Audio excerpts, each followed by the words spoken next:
Obviously, divorce isn't as easy and painless as most of us are led to believe. Besides the negative financial implications, the emotional wounds inflicted during the process, especially upon children, last a lifetime and never heal. So what can we do? Well, besides the traditional marital counseling, there's an amazing assortment of people out there ready and willing to help you. One of the biggest problems that happens in a marriage that causes couples to stop loving each other is not that they don't love each other. It's that we start looking to our partner for everything. We start looking to our partner to love us and make us feel good about ourselves instead of us feeling good about ourselves first, then enjoying our partner's love. It's natural and normal to become attached to someone who loves us because we need love, but it becomes unhealthy when we become dependent upon them to feel good about ourselves. Some couples, some marriages fail because we spend too much time together. We expect too much from our partners when really we need to take time apart to feel good about ourselves without depending upon our partners. Quite often, when couples think they need to get a divorce, really what they need is just some separate time to experience they can be happy alone. And when they can be happy on their own, then they find their hearts open and they're in love with their partner again. We in our society, we've just become so plastic and so arm's length. You know, it's crazy what we've done. But in intimate relationships between husbands and wives, there's no room for that. You got to cut through all that and get down to where the rubber meets the road. What really disturbs me is that people today don't really make the commitment. The premarital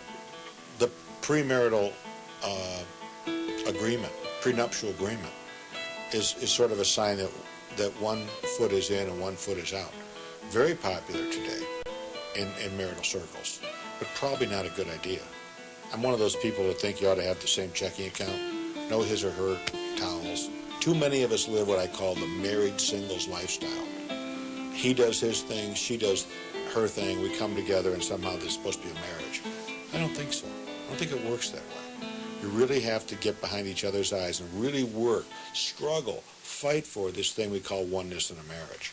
Well, a very important part to remember when you're dealing with a mate or a relationship is that this person did not come to the planet to hurt you. When you remember that, you remember they're simply an entity, a person, just like you, with fears and with vulnerabilities, and they're protecting themselves like you. You know, when I counsel men and women in relationship or not in relationship, it's a very big point to make.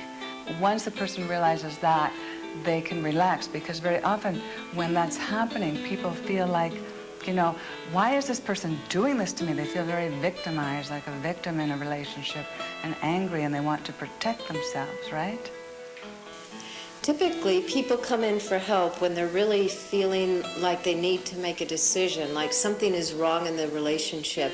If people aren't too far into the process, we can, and we focus on their strengths, because that's a really important thing to do, not focus so much on the areas that people don't have, that aren't strong in, but really, what are the strengths of the relationships? What was it that made them be attracted to each other to begin with?